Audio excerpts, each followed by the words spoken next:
ஆண்டவரே ஸ்தோத்திரம். இந்த வார்த்தையை கொண்டு நீங்கள் மத்தியிலே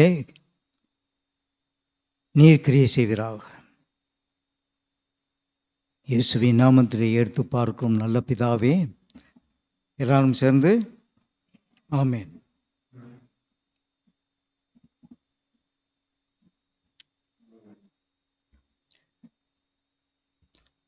தொடர்ந்து இந்த ஒரு அற்புதமான ஒரு புத்தகத்தை, பவுல் எழுதின நிருபத்தை நாம் பார்த்து வருகிறோம்.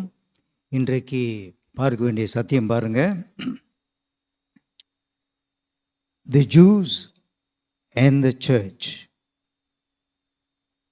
யூதர்களுக்கும் திருச்சபைக்கும் ஏதாவது அதில் வித்தியாசம் இருக்கிறதா அல்லது இணைப்பு இருக்கிறதா? அதை தான் நம்ம பார்க்க போகிறோம். ஆபிரகாம் சந்ததியை பார்த்துதான் அவர்தான் இந்த இஸ்ரவேல் ஜனங்களை உருவாக்கினவர். அவர்கள் யூதர்கள் சொல்லலாம் அல்லது இஸ்ரவேல் ஜனங்கள்னு சொல்லலாம். இந்த காலத்தில் அவர்களை யூதர்கள் தான் சொல்லுகிறோம், தி ஜூஸ் என்று நாம் சொல்லுவோம். அதுக்கு பிறகு ஆண்டவர் வெளிப்படுத்தி ஆபிரகாம், ஈசாக்கு, யாக்கோப் இவருடைய கர்த்தருடைய அவர்களுக்கு கர்த்தருடைய பிரசனம் உருவாகி தரிசனத்தை கொடுத்து உடன்படிக்கையும் கொடுத்திருக்கிறார். இதெல்லாம் மற்றவர்கள் மற்ற தேசத்தில் வாழ்கிறவர்களுக்கு அந்த நேரத்தில் ஒன்று அறியாமலே இருந்திருக்கிறார்கள். அந்தந்த தேசத்தை அந்தந்த ஜனங்கள் அவர்களுக்கு வேண்டிய வழிகளை அவர்கள் வகுத்து வைத்திருக்கிறார்கள், போதனையும் வைத்திருக்கிறார்கள். கலாச்சாரமும் வித்தியாசமான கலாச்சாரம். இப்படிப்பட்ட மற்ற தேசம் நடந்து கொண்டிருக்கிற நேரத்தில் ஆண்டவர் ஒரு தேசத்தை தெரிந்து கொள்கிறார். அதுதான் இஸ்ரவேல் தேசம். இஸ்ரவேல் தேவன்தான் நம் தேவன். ஏனென்றால் இஸ்ரவேல் ஜனங்களோடு அவங்களுடைய போதனைகளோடு நாம் இணைக்கப்பட்டிருக்கிறோம். நான் பலமுறை இதனை சொல்லும்போது நமக்கு எவ்வளோ சந்தோஷம் பாருங்க. நாம் அவர்களோடு இணைக்கப்பட்டவர்கள். அந்த ஆசீர்வாதம் நமக்கும் ஆபிரகாமன் கொடுக்கப்பட்ட ஆசீர்வாதம் நமக்கும் கொடுக்கப்பட்டிருக்கிறது. இப்போ இந்த நேரத்தில் நான் ஹூ இஸ் அ ஜூ? கர்த்தரால் தேர்ந்தெடுக்க மட்டும் நம்ம தெரியும். ஆனால் அவர்களிடத்தில் கர்த்தர் நேரடியாக பேசியிருக்கிறார். மோசே இடத்துல முட்செடியில் பேசியிருக்கிறார். அந்த மலையிலே, சீனாய் மலையிலே கர்த்தர் பேசியிருக்கிறார். மோசே உடனே பேசியிருக்கிறார். மக்களுக்கு சத்தியத்தை எழுதியும் கொடுத்திருக்கிறார். அப்போது அந்த சத்தியமானது வார்த்தை மூலமாக தான் ஒரு மனுஷனிலிருந்து இன்னொரு மனுஷனுக்கு, ஒரு தலைமுறையிலிருந்து இன்னொரு தலைமுறைக்கு கொடுக்கப்பட்டிருந்தது. ஆனால் மோசே வந்த பிறகு அவர் அந்த 10 கட்டளை, இந்த தோராவை, மற்ற நியாய புத்தகங்களையும் அவர் எழுதி கொடுத்திருக்கிறார்.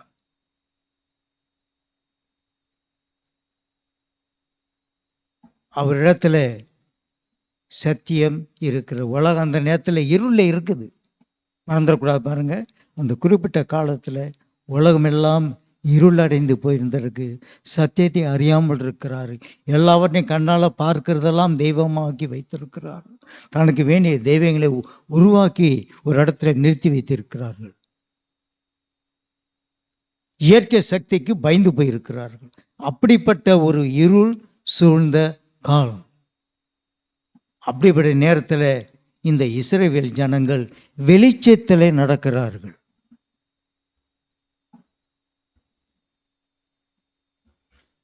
அதனால தான் இந்த வாசிக்க படும்போது இப்போது அந்த யூதர்கள் பவுல் எழுதும் போது யூதர்களை பற்றி சொல்றார். ரொம்ப பெருமையான ஜனம், பெருமை உள்ள ஜனங்கள். ஏன் இந்த பெருமையை பாராட்டுறாங்க? எல்லாரும் இருளடைந்திருக்கிறாங்க, நாம் வெளிச்சத்தில் இருக்கிறோம். எல்லாருக்கும் வேத புத்தகங்களும் கிடையாது, நமக்கு கையில் தோரா இருக்கிறது. வெளிப்படுத்தி எங்களுக்கு ஆண்டவர் எங்களை விசேஷமாக கவனித்து கொண்டிருக்கிறார்கள், மற்றவர்களை கவனிக்கவில்லை. எங்களுக்கு தான் கர்த்தருடைய சித்தத்தை நாங்கள் அறிந்தவர்களாக இருக்கிறோம், மற்றவர்களும் அறிந்து கொள்ளவில்லை. கர்த்தர் எங்களிடத்துல தான் கிருபை காட்டியிருக்கிறாரு, மற்ற இடத்துல அந்த கிருபை காட்டலை.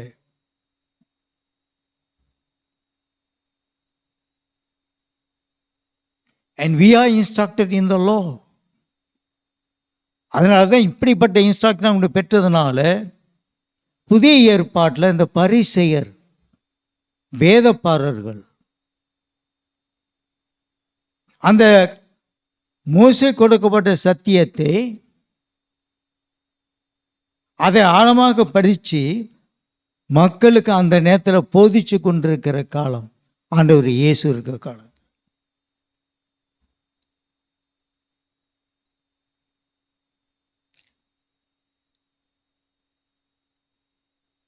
இருளில் இருக்கிற மக்களுக்கு வெளிச்சம் எங்கள் கையில் இருக்கிறது.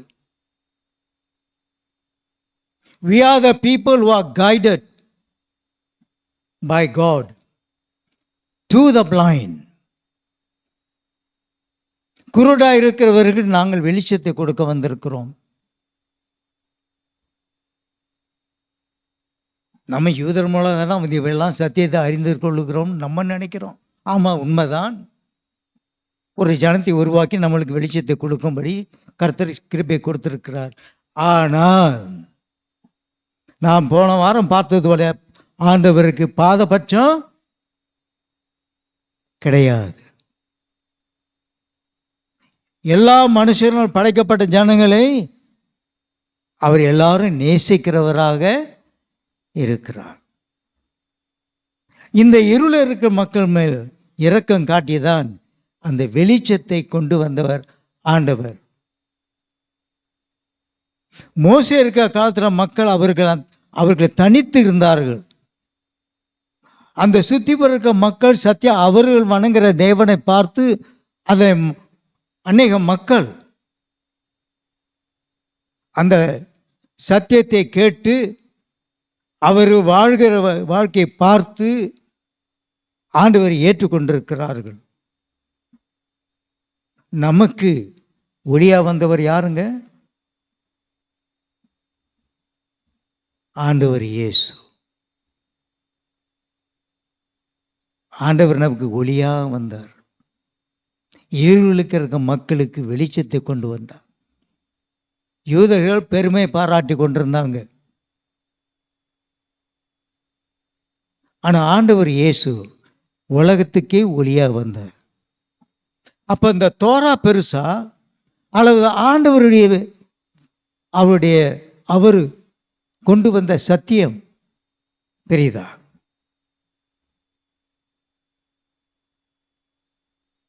ஆண்டவர் கொண்டு வந்த சத்தியமானது அந்த தோராருடைய சத்தியத்தை மறைக்கலை, வெளிப்படுத்துகிறது. அவர் ஒருவர் தான் அந்த சத்தியத்தை நிறைவேற்ற முடிகிறது. 10 கட்டளைகளை ஒன்று மீறினாலும் அவர்கள் பாவம் செய்துட்டாங்க. சத்தியத்தில் ஒரு காரியத்தை மீறிட்டா கூட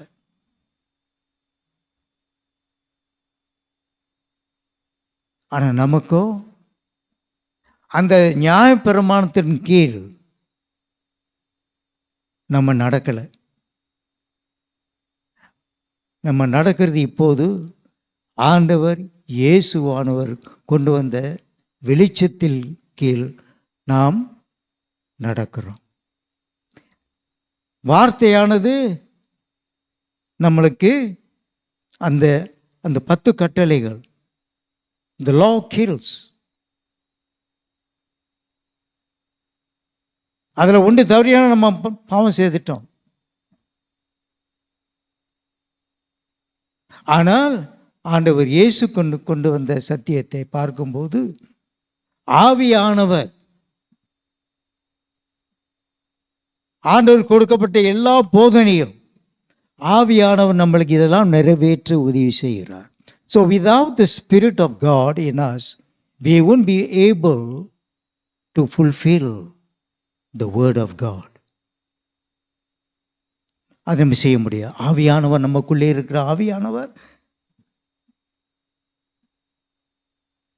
வெளிச்சத்தில் நடக்கிற பிள்ளைகள், ஆவியானவர் இவைகளாமல் நிறைவேற்ற நம்மளுக்கு உதவி செய்கிறார். பாருங்க, அந்த நம்ம வாசியோட்ட பகுதியில் நீங்கள் பார்த்தீங்கன்னா, மற்றவர்களை பார்த்து யூதர்கள் அவர் நம்மளை சரிசமமாக நம்ம ஏற்றுக்கொள்வதில்லை.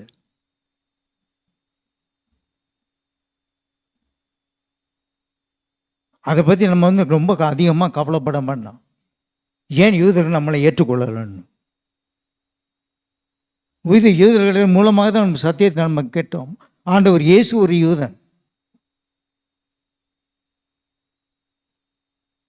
இயேசுவை பற்றியோட மோசே சொல்லி இருக்கிறாரு.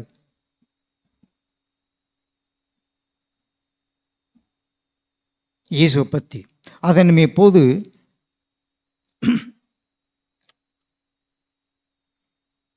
ஜெனசிஸ் ஆதியாகமம் எடுத்து பார்ப்போம். ஆதியாகமம் 3:15.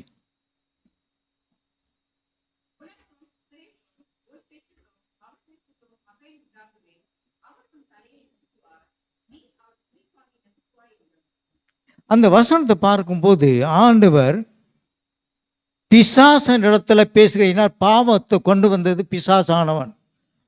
ஆதாமை ஏவாளியா ஏமாற்றவன் பிசாசானவன். ஆனால் அதனோட முடிக்கலை. அந்த ஆதிய 15 ஒரு முக்கியமான ஒரு அதை நம்ம மார்க் பண்ணி கொள்ளணும். ஏன்னா அதுதான் உலகத்துக்கே மோசே கொண்டு வந்த முதல் குட் நியூஸ், புரோட்டோ இவாங்கலியோன். அது என்னன்னு அர்த்தம் என்னன்னா, உலகத்திலே முதல் நற்செய்தி அங்கே அறிவிக்கப்பட்டிருக்கிறது. மோசே அதை அறிவிச்சிருக்கிறார். மறந்துடாதீங்க, இந்த 5 புத்தகங்கள், முதல் 5 புத்தகங்கள் மோசே மூலமாக எழுதப்பட்டது. அவர் எழுதி கொடுத்திருக்கிறார். He was the author of the first 5 books of the Bible. அப்ப இந்த பாவத்தில் விழுந்த பிறகு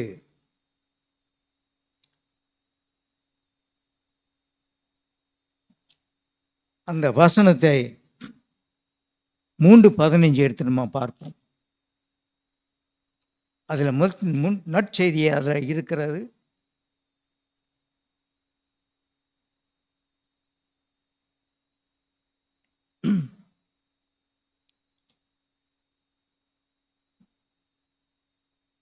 உனக்கும் இஸ்திரிக்கும். அப்போ இஸ்திரி யாருங்க? அந்த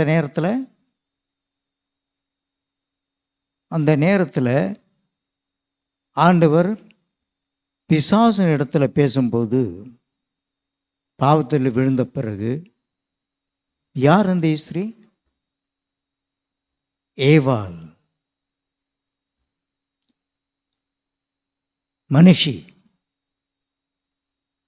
இஸ்திரிக்கும் உன் வித்துக்கும் பிசாசனுடைய வித்துக்கும், அவள் வித்துக்கும் பகை உண்டாக்குவேன்.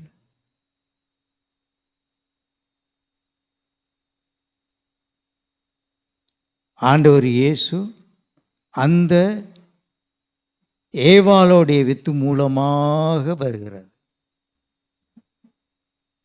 The line of salvation begins there. At the very beginning, ஆரம்பத்திலேயே அந்த நற்செய்தி மோசே மூலமாக அறிவிக்கப்பட்டிருக்கிறது. ஆரம்பத்திலேயே பகை உண்டாக்குவேன், அவர் உன் தலையை நசுக்குவார். யாருங்க அவரு? ஏவாள் மூலமாக வருகிற சந்ததி.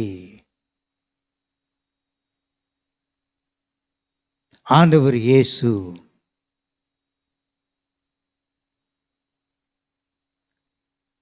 அவர் என்ன செய்வார்? அவர் உன் தலையை, பாம்புக்கு எங்கே உயிர் இருக்குது? தலையில் உயிர் இருக்குது. ஆனால் அது என்ன பண்ணுமா? அவர் உன் குதிங்காலை நசுக்குவார். சேதம் படுத்துதா இல்லையா? பிசாசுனால் நம்ம பாதிக்கப்படுறோமா இல்லையா? ஆண்டவர் இயேசு நம்ம நெருங்கி ஜீவ கேட்டி இல்லாட்டி போனால் பிசாசுனால் நம்ம தாக்கப்படுகிறோம். and we are not conscious of that fact, that the devil is actually influencing our mind.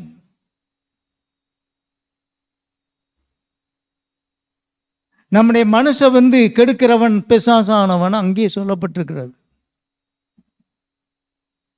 அப்ப இந்த உலகத்தை நற்செய்தி ஆண்டவர் இயேசு, அந்த ஏவாள் மூலமா வர ஆண்டவர் இயேசு பிசாசனுடைய தலையை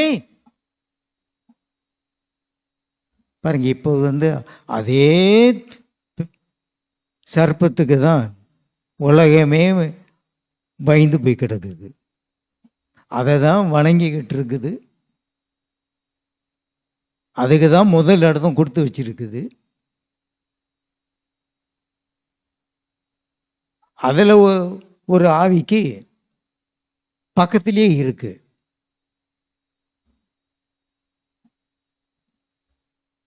ஆனாங்க முதல் நற்செய்தி சொல்லப்பட்டுச்சு.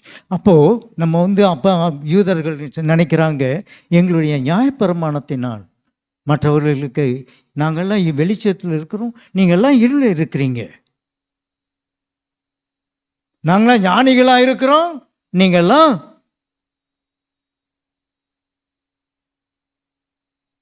என்ன வார்த்தை சொல்வது? அந்த அறிவு ஞானம் நம்மளிடத்தில் இல்லையா?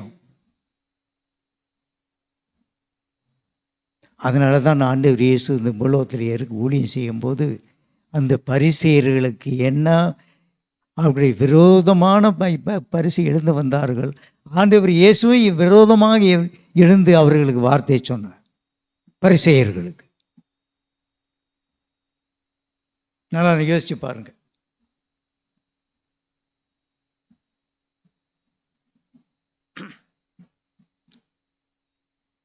யோவான் 5, புதிய ஏற்பாடுல யோவானை எடுத்துக்கொள்ளுங்க. யோவான் 5, ஜான் சாப்டர் 5 பாருங்க.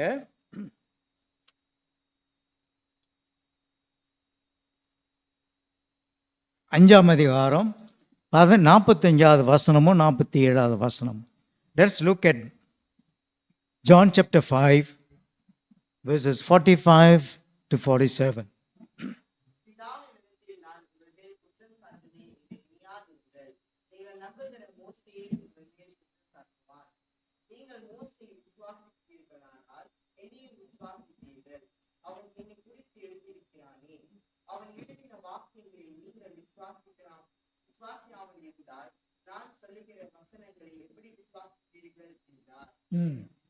அப்போ இந்த 45வது வசனத்தில் யூதர்களை பார்த்து அவர் சொல்றார்,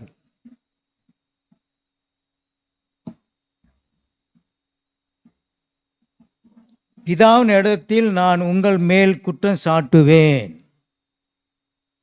என்று நினையாதிருங்கள். நீங்கள் நம்புகிற மோசேயை உங்கள் மேல் குற்றம் சாட்டுவேன். இயேசுவை நீங்கள் நம்புறீங்கல்ல, சரி, இப்போ நம்புறீங்க. ஆனால் நான் வராததுக்கு முன்பு அந்த யூதர்களுக்கு வழிகாட்டியாக இருந்தவர்கள் இந்த பரிசேயர்கள்தான். So before the coming of Christ, who was teaching them? Teaching the Jews. யார் அவர்களுக்கு போதித்தார்கள்? இந்த பரிசேயர்களும் இந்த வேதபாரர்கள் தான் அவர்களுக்கு போதிச்சிருக்கிறார்கள். ஆனால் ஆண்டவர் இயேசு தன்னை குறித்து அவர் சொல்லுகிறார், நீங்கள் நம்புகிற மோசே உங்கள் மேல் குற்றம் சாட்டுவேன்.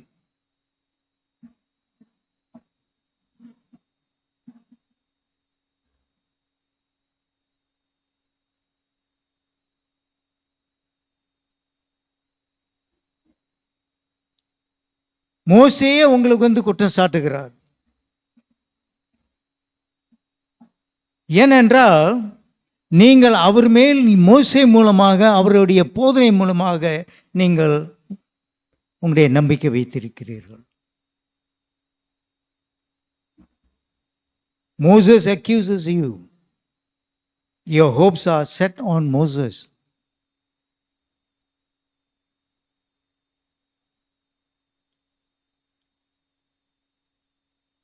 முன்ன வாசித்தது போல மோசே என்னை குறித்து, ஆண்டவர் இயேசு என்னை குறித்து மோசே அந்த ஆதிகாமம் 3:15 சொல்லப்பட்டிருக்கிறது. ஏன் நீங்கள் விசுவாசிக்கவில்லை?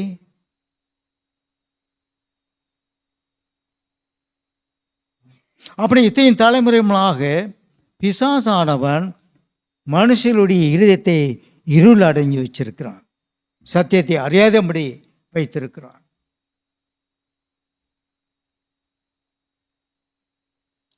அப்போ யூதர்கள் அந்த போதனை கேட்டு வாழ்ந்து வந்தார்கள். ஆனால் அதுக்கு முன்னே அதான் ஆண்டவர் இயேசு சொல்றார், இந்த 3:15 சொல்ல பண்ண வார்த்தை அவர் எழுதின வார்த்தை தான் என்று அவர் சொல்றாருங்க.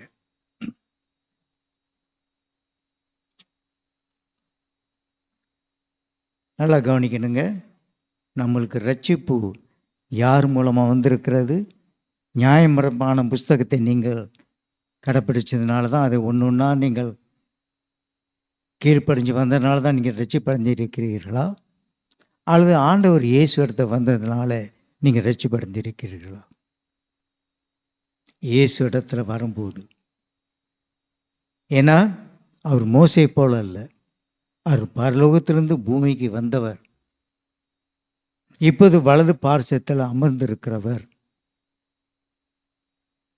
அவருடைய பரிசுத்த இரத்தத்தினால் கழுவப்பட்டவர்கள் தான் நாம்.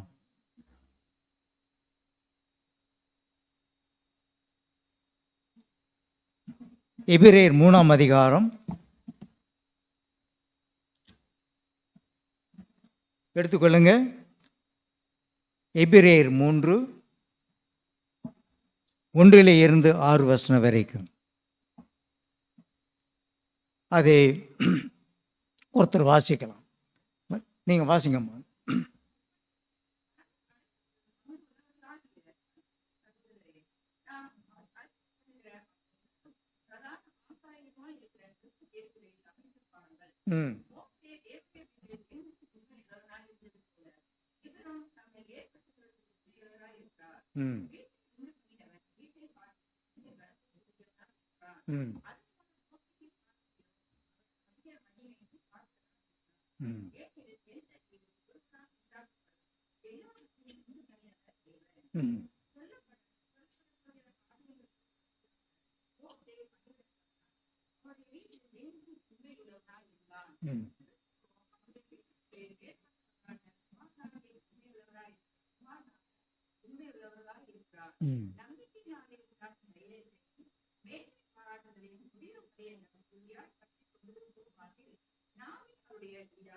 நாமே அவருடைய வீடாயிருப்போம். அப்ப அந்த எபிரேயர் புத்தர் நம்ம பார்க்கும்போது தெளிவாக நமக்கு சொல்லுகிற வார்த்தை,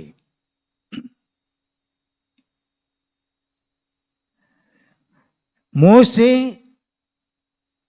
அவருக்கு ஆண்டவருக்கு எவ்வளவு உண்மையா இருந்தது போல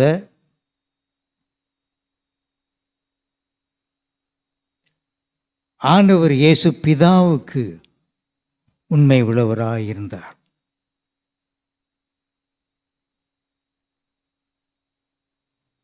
நான்காவது வசனத்தில், ஏனெனில் எந்த வீடும் ஒருவனால் உண்டாக்கப்படும், எல்லாவற்றையும் உண்டு பண்ணினவர் யாருங்க?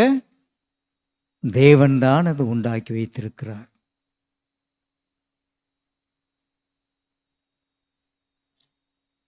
சொல்லப்படுக போகிற காரியங்களுக்கு சாட்சியாக மோசே பணிவரைக்காரனாய் அவருடைய வீட்டில் எங்கு உண்மை உள்ளவாய் இருந்தது போல கிறிஸ்துவோ அப்போ அதனால தான் என்னுடைய தலைப்பு எடுத்து பார்க்கும்போது த ஜூ அண்ட் த சர்ச். ஆண்டவர் இயேசு இந்த திருச்சபையில் உருவாக்கி வைத்தவர் அவர்.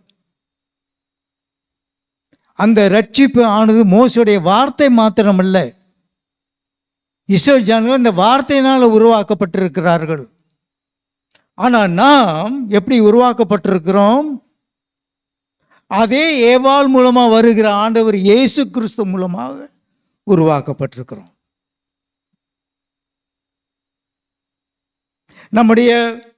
அவர் பூலோகத்தையே ரட்சிக்க வந்த தேவன்,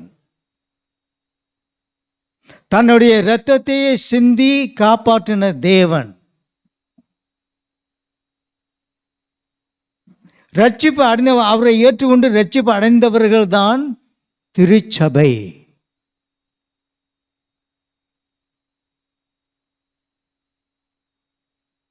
அப்ப இந்த திருச்சபையானது எவ்வளவு ஒரு மேன்மையாக உள்ளது. அதனால தான் ஆண்டவர் சொல்றாரு, இந்த திருச்சபையை எப்படிப்பட்டது, எப்படி உருவாக என் இரத்தத்தினாலேயே இவர்களை கழுவி சுத்தம் பண்ணி இவர்களை ஒன்று சேர்த்து வைத்திருக்கிறேன்.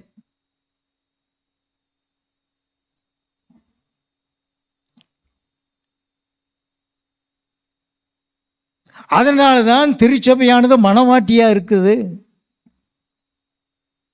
ஆண்டவர் மணவாளனா இருக்கிறாரு. ஆண்டவர் உலகத்துக்கு மறுபடியும் வரும்போது இந்த மணவாட்டியை எடுத்துக்கொள்வார்.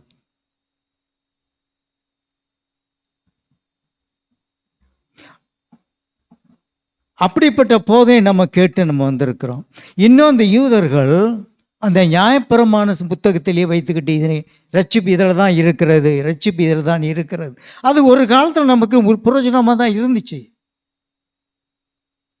ஆனால் அதே காலத்தில் மோசே என்னையப்பா ஆண்டவர் இயேசுவை பற்றி சொல்லப்பட்டிருக்குது என்று சொல்லப்பட்டிருக்கு. ஏன்னா அதை நீங்கள் ஏற்றுக்கொள்ளலை. ஏன்னா அந்த நேரத்தில் ஆண்டவர் இயேசு பூலோகத்துக்கு வெளிப்படலை.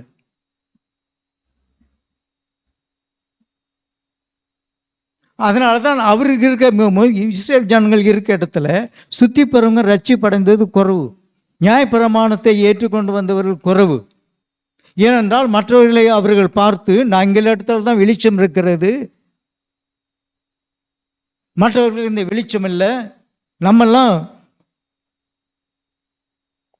எங்களை கண்களும் திறந்திருக்கிறது, மற்றவர்களும் குருடர்கள் அப்படின்னு சொல்லி கொடுத்தாங்க. ஆனால் கர்த்தர் இல்லாத ஆண்டவர் இயேசு என்ன பண்ணிட்டாரு? அது எல்லாவற்றையும் மாற்றிட்டார். அது என்னிடத்தில் வருவான் பிழைப்பான், நானே இந்த ஜீவ அப்பம், நானே சத்தியம் வழியும் ஜீவனமாக இருக்கிறேன். அதற்கு மேலான சத்தியம் ஏதாவது இருக்குதா அந்த நியாயப்பிரமாண புஸ்தகத்தில்? அதான் இந்த ரோமர் புத்தகம் நம்ம படிக்கும்போது நாம் இவைகளெல்லாம் நம்ம பார்க்கிறோம். அதனால தான் அந்த புத்தகம் எடுத்து நம்ம பார்க்கணும் சொல்லி சபையோர்கள் எல்லாம் சேர்ந்து பார்க்க சொல்லி இந்த புத்தை நம்ம படிப்படியாக பார்த்துக்கிட்டு வரோம். அழகான போதனை இதிலே அடங்கி இருக்கிறது. இப்போ ஆண்டவர் இயேசுவான அப்போ இந்த மறுரூப மலையில் கூட நீங்கள் பார்க்கும்போது ஆண்டவர் மத்தியில் சென்ட்ரல் இருக்கிற இங்கே எலியா இந்த பக்கம் ஒரு பக்கம் மோசே இருந்தார். கொஞ்ச நேரம் தான் அந்த காட்சி அவர்களுக்கு, அந்த சீஷர்களுக்கு. அப்போது கூட நினைச்சாங்க மோசேக்கு ஒரு பீடம் கட்டணும், எலியாவுக்கு ஒரு மீட் பண்ண.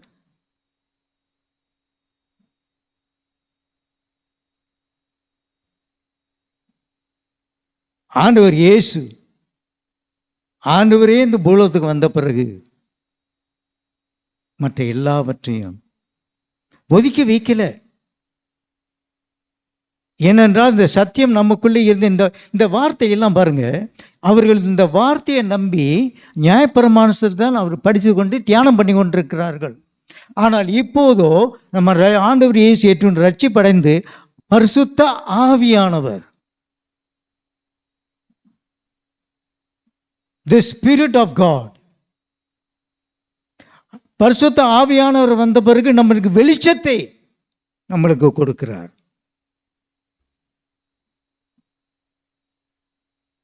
இப்போ அவர்கள் நியாயப்பிரமாணத்தில் அவர்கள் கீழ்ப்படிந்து நடக்கிறார்கள், நாமும் வெளிச்சத்தில் வந்து விட்டோம். அப்போ பெரிதான ஆசீர்வாதம் தேவனுடைய பிள்ளைகளுக்கு கர்த்தர் கொடுத்திருக்கிறார். இதைதான் பவுல் அவர்கள் விசுவாசிகளுக்கு சொல்லுகிறார். நீங்க மேன்மை பாராட்டாதீங்க, அதற்கு மேலா இருக்கிறத ஆண்டவர் இயேசு திருச்சபையை உருவாக்கினவர் அவர்தான். அவர் இரத்தத்தினால் மூலமாக உருவாக்கப்பட்டது பரிசுத்தமாய் இருக்கிற திருச்சபை, ஆவினாலே வழி நடத்தப்பட்டது தேவன். மேன்மை திருச்சபை கூட அந்த அளவுக்கு மேன்மையை பாராட்டவும், ஐயா நான் எங்கள்கிட்ட தான் வேத புத்தகங்கள் இருக்குது, நாங்கள் தான் வெளிச்சத்தில் நடக்கிறோம், மோதி யூதர்கள் செய்த தவிர நம்ம செய்திடக்கூடாது. உலகத்தில் உள்ள மக்களை பார்த்து நம்ம இரக்கம் காட்டணும்.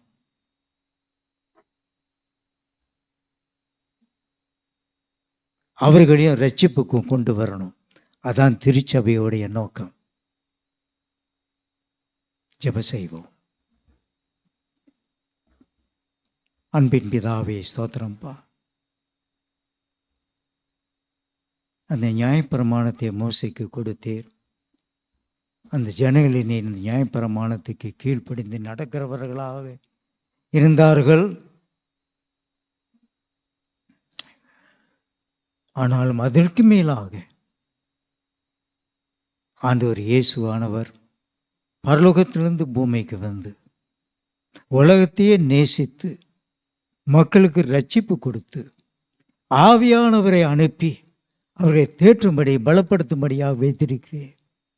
திருச்சபைகளை உருவாக்கி வைத்திருக்கிறதுக்காக நன்றி செலுத்து.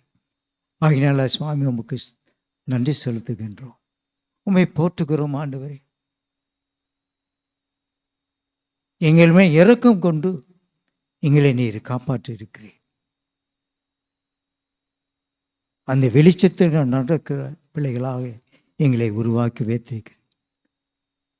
எங்களை திக்கற்றவர்களாக விடாமல் ஆவியானவர் எங்களை தேற்றும்படி பலப்படுத்தும்படி எல்லா காரியங்களும் அங்கு கற்றுக்கொள்ளும்படி ஆவியானவரை எங்களுக்குள்ளே வாசம் செய்வதற்காக நன்றி செலுத்துகின்றோம். இயேசுவின் நாமத்தை எடுத்து பார்க்கிறோம் நல்ல பிதாவே, ஆமென்.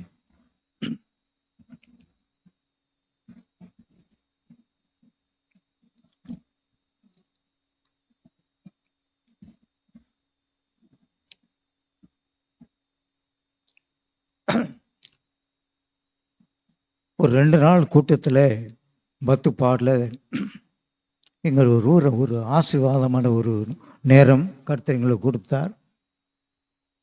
அந்த ஏஷியன் அவுட்ரீச் அவங்களுடைய நோக்கம் என்னன்னா, ஊழியக்காரர்கள் வெவ்வேறு சபைகளில் இருந்தாலும் அங்கே பல ஊழியக்காரங்களை நம்ம பார்த்தோம். அவர்களும் பாரத்தோடு ஊழியத்தை செய்து வருகிறார்கள்.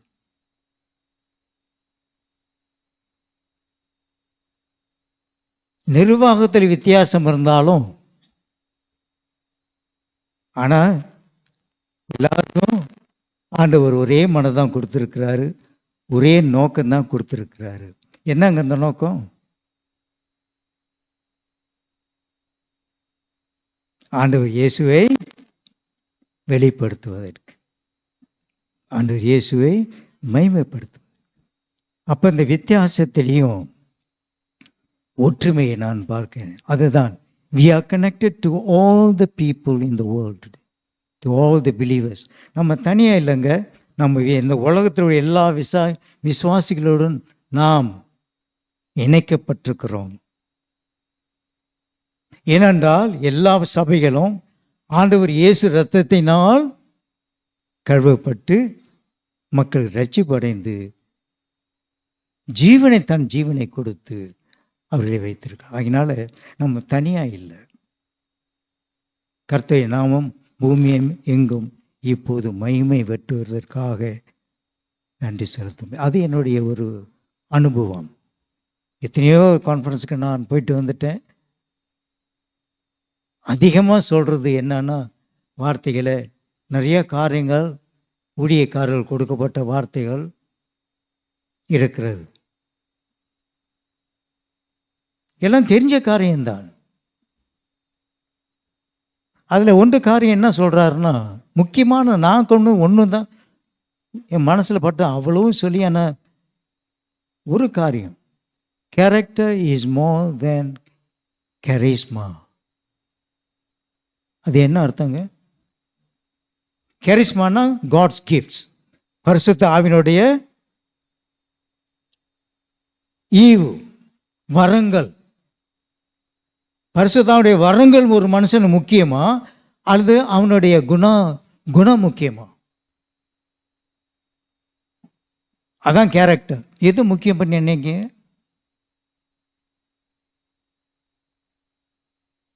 ரொம்ப பேர் கரிஸ்மான்னு சொல்லிட்டு ரொம்ப பேர் விழுந்துட்டாங்க. ஏன்னா சேர்ந்து என்ன வந்துடும்னா, எல்லாம் ரொம்ப எச்சரிக்கையாக இருக்கான ஒரு காரியம் என்னன்னா, எனக்கு என்ன தெரியும், எனக்கு கர்த்தர் எல்லாத்தையும் வெளிப்படுத்திட்டாரு, நான் வந்து எல்லா அற்புதங்களும் அடையாளம் என்னால் செய்ய முடியும். ஆனால் என்ன இல்லை, அப்படி செய்து கொண்டிருக்கவங்க இப்போ எங்கே இருக்கிறாங்க? நான் எல்லாரும் சொல்லலை. அந்த பெருமையின் ஆவி வந்த பிறகு, இந்த யூதர்களுக்கு வந்த பெருமை, அந்த பெருமையின் ஆவி சாமி வந்துருச்சுன்னா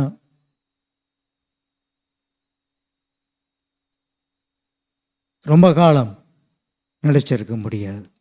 அப்போ இந்த character and charisma God's gifts, இது ரெண்டுமே உண்டா போகணும். இதை நான் கற்றுக்கொண்டது. இது ஏற்கனவே நம்மளுக்கு தெரிஞ்ச காரியம்தான். இருந்தாலும் நம்ம வந்து வேதத்தை பார்க்க ஞாபகம் ஊட்டி கொண்டே இருக்கணும். நம்ம சபைக்கு வரும்போதெல்லாம் கர்த்தர் என்ன செய்கிறாருங்க, எப்பயும் வேதத்தை படிச்சுட்டு தான் இருக்கிறேன், கர்த்தர் சொல்கிறாரு. ஆனால் சபைக்கு வரும்போது நம்மளை என்ன செய்கிறாரு? ஞாபகம், reminder. God is reminding me not to turn right or left and follow. Humbly walk before the Lord. இப்போது நான் 2வது வருஷம் ஆகிற போகுது.